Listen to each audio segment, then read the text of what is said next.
তো কারা কারা লাইফে চাকরি করতে চাও হাত তোলো।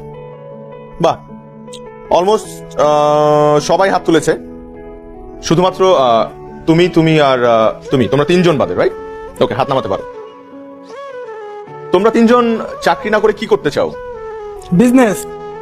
বিজনেস, ওকে।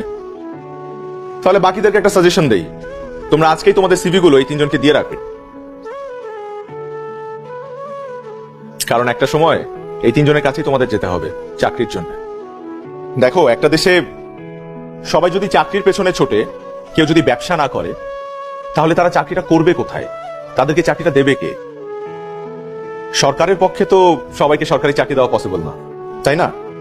এখন একটা দেশের ইকোনমি বা তার জিডিপি পুরোপুরি নির্ভর করে তার দেশের উৎপাদন ও ব্যবসার উপর। দেশে যত বেশি ব্যবসা হবে, তত বেশি কর্মসংস্থান হবে এবং তোমরা ভালো ভালো চাকরির সুযোগ পাবে। তারপর আমি খেয়াল করেছি যে সবার একটা ভ্রান্ত ধারণা আছে যে বিজনেস করলে বড়লোক হওয়া যায়, বা মানুষ ব্যবসা করে শুধুমাত্র বড়লোক হওয়ার জন্য, কিন্তু বিষয়টা কিন্তু তা নয়। ব্যবসা না করলে নতুন আইডিয়াস জেনারেট হবে না, আর নতুন আইডিয়াস জেনারেট না হলে দেশের ইকোনমি বা দেশকে উন্নয়নের শীর্ষে আমরা নিয়ে যেতে পারবো না।